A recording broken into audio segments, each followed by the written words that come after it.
The Dark Knight by Christopher Nolan and Bob Kane. The most important theme shown through this film was perception. The person of Batman is based on fear. Criminals think of him as almost mythical. He's a symbol of dread for them as he attacks at night. It is time to hunt for Batman. Bruce Wayne himself had to face his greatest fear of bats to build his character.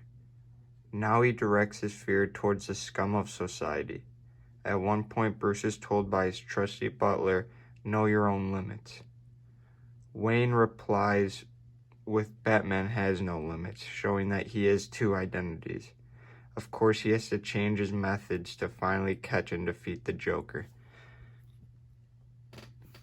And how he changes those methods is listening to his trusty butler, Alfred. And now here are a few clips of Alfred.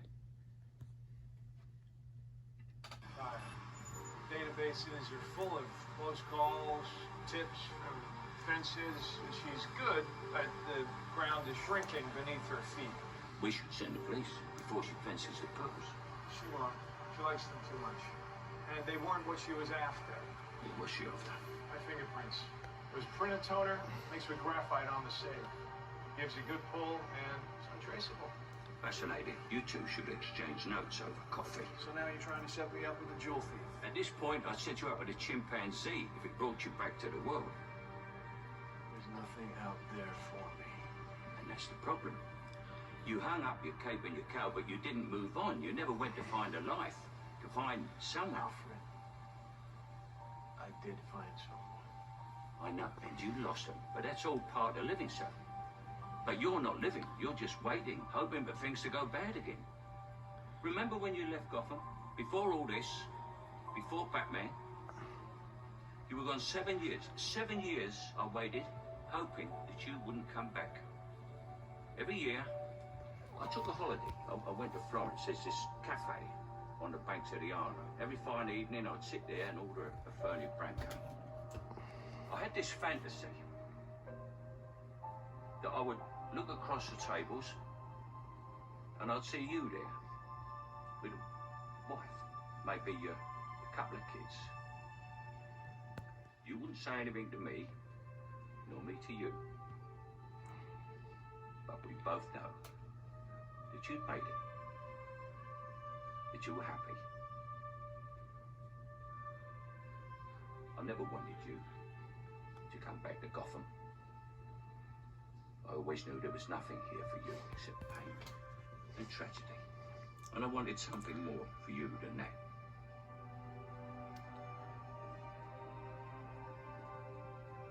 I still do.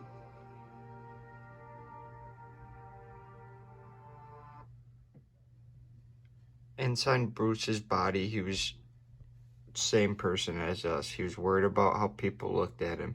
He wanted to just have a normal life with a family, but he didn't want to do that until he defeated the Joker. His trusty butler,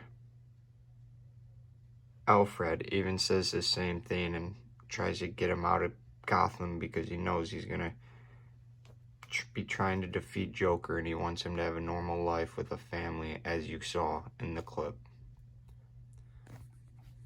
After Batman shows his love for Rachel Dawes,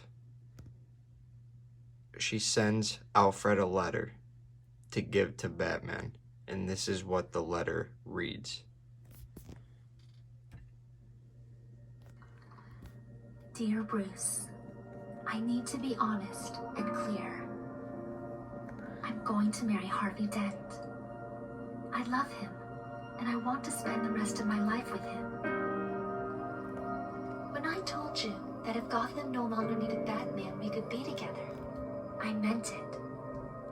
But now, I'm sure the day won't come when you'll no longer need Batman. I hope it does. And if it does, I will be there. But as your friend, I'm sorry to let you down. If you lose faith in me, please keep your faith in people. Love now, And always, Rachel. When Rachel Dawes dies, both Bruce and Harvey lose the woman they have loved. While we, the audience, knows what Rachel has chosen Harvey, Bruce has no idea because Alfred never delivered the letter of rejection to him from Rachel. The loss of Rachel is what propels both Harvey and Bruce into their own lifestyles. Harvey goes into madness and becomes a villain Two-Face, with half of his face burnt from Joker, as we know. And Bruce decides to further disappear in the role as Batman, so more and more people think he's dead, but he's really out there saving lives. While Gotham is corrupt and dangerous, the villains who run the street in the beginning of the film are small fries compared to the Joker. He represents a more chaotic and destructive villain, a very showy and unpredictable madman. Joker's main aim is to make the world as chaotic as possible. He torches piles of money, blows up hospitals, and loves to paint his face. The best word to describe this guy, I would call him a madman. He is crazy in this film and in the other Batmans as well. I know the Squealers when I see them. What do you propose? It's simple. We kill the Batman. If it's so simple, why haven't you done it already? If you're good at something, never do it for free. How much you will? Half. You're crazy. I'm not. No, I'm not. If we don't deal with this now, soon little Gamble here won't be able to get a nickel for his grandma. Enough from the clown! Let's not blow this out of proportion. You think you can steal from us and just walk away? Yeah. I'm putting the word out. 500 grand for this clown dead. 1 million alive, so I can teach him some manners first. All right, so listen, why don't you give me a call when you start taking things a little more seriously? Here's my card.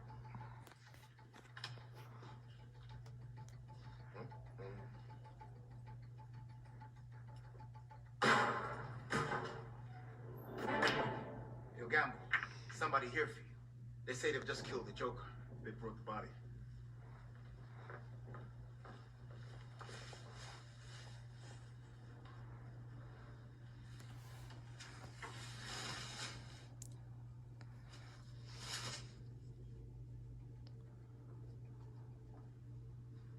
So, dead? That's 500.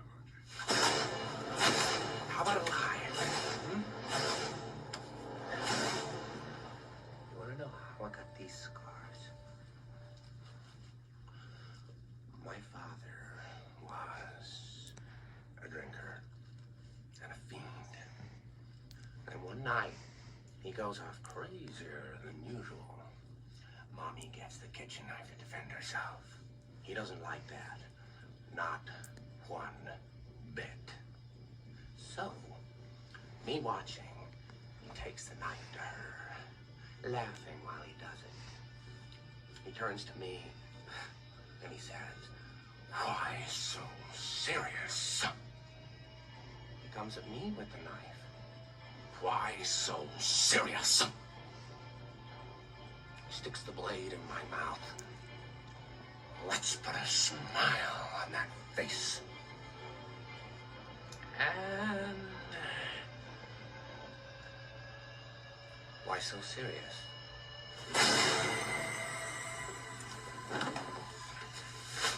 Now, our operation is small, but there's a lot of potential for aggressive expansion. So which of you fine gentlemen would like to join our team? Oh, there's only one spot open right now, so we're gonna have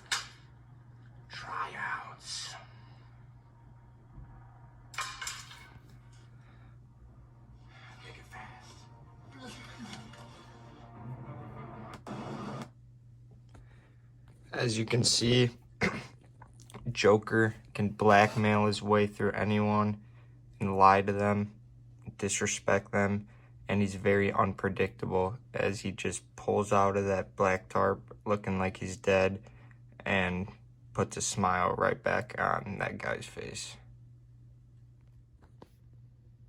One thing that makes The Dark Knight unique in the superhero genre is that the themes of the film drive the plot. This is why often a lot of plot elements appear contrived. It is a symbolism-driven film, and one can see that right from the first sequence in the beginning of the film, the robbery, when his hired thugs are discussing who the Joker really is and trying to ascertain his motives. And we see this at the end of the film when Joker is taken down by the one and only Batman. Thank you so much, and I really recommend this movie, and if you haven't seen the one after it called The Dark Knight Rises. Thank you.